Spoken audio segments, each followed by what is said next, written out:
Hey everybody, Kevin here, and here's a little something for your performance edge. I was doing some thinking today. I'm a little bit of spending some time away and really got to just kind of think through some things. And as I was processing just even things for myself, there's certain areas of the work that I'm doing, the things that I want to move the needle on that just don't feel like they're moving fast enough. And I was like, is the level of progress something I'm happy with? And I really sat down and started just deconstructing this whole thing. I really started thinking through the lens of, what really would make progress for me. And I'm not talking about just progress on a project. I mean, there's a combination between the work that we do and how we feel about ourselves in the process of doing the work. Like, it's got to make sense. And it's got to connect. It's got to integrate. So as I was processing this, as journaling through this, and I wrote down 5 protocols for progress. I'm going to break them down for you. They're not in any particular order, but I do think there are some protocols that I need to keep in mind, and we need to keep in mind as we're trying to not just accomplish something, but being our best selves in the process of doing it, right? I mean, this life is just such a valuable thing, and each moment we have is so important. We have to maximize everything in terms of like the connection between the do and the who, right? So let me break this down for you. So the first protocol I wrote down is conviction for contribution. And so often I'm trying to check off a box. So often I'm trying to just do the performance dynamics of what I do. I don't think often about the contribution piece. In other words, the thing that I leave in others as a process of being with me, is spending time with me. I want to leave an operational legacy. I want to leave something in them that they can continue to move forward with and advance on their own and make it even better than even the way that I even introduced it to them. That's the first thing. I think that really is important. And at work, we always have this tension between performance and contribution. Performance is what we get paid to do. Contribution is the difference we make in the process of doing that job.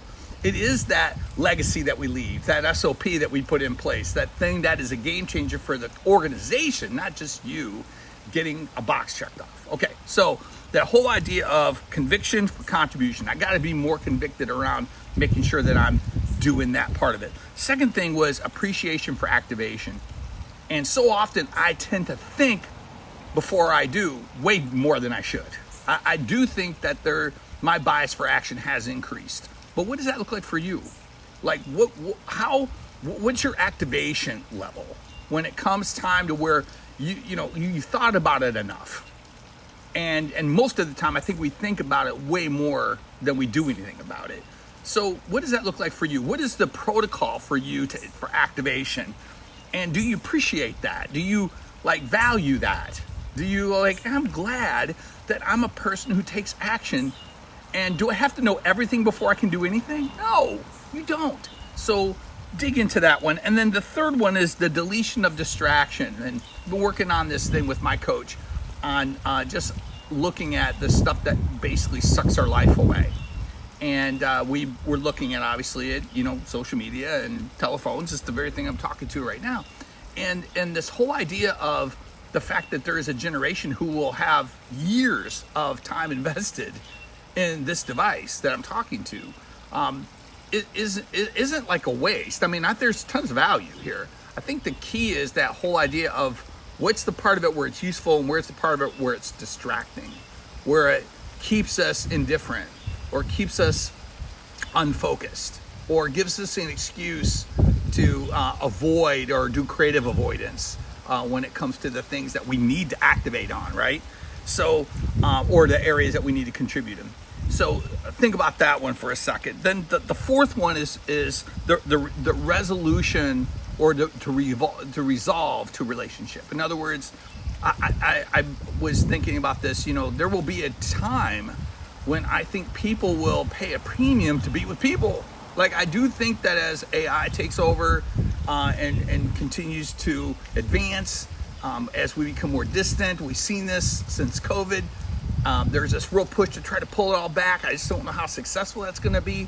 But I do think when it comes to value-added moments, either in terms of vocation, occupation, development, growth, consultative dynamics, there's going to people are going to pay to be in front of people.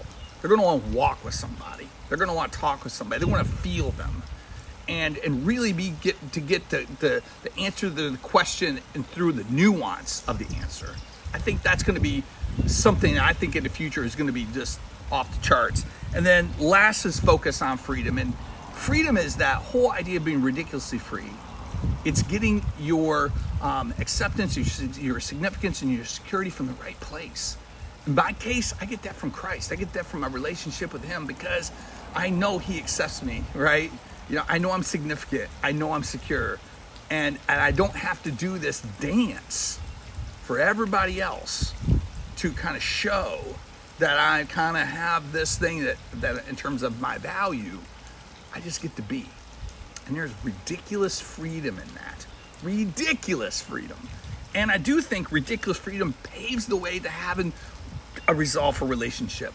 Ridiculous freedom paves the way to be ridiculously focused on making sure that we delete the distractions, to be ridiculously focused on and having the trust in ourselves to take action, have bias for action, and appreciate it. And then lastly, to make a contribution, to make a difference, to do the thing that you were made to do that no one else will ever do, and if you don't do it, it won't get done. So what does that look like for you? What's your number one for you? I was trying to think of what my number one was, and I nailed it at the end. It's focus on freedom. And I do think that everything plays on the other side of that. But what's that for you? What is your tree? What shakes your tree on this one? And so, hey, shoot me an email. Let me know. I'd love to hear from you. Hey, and always remember this. When you see the invisible, you become unstoppable. Have a great day, everybody. Do some damage.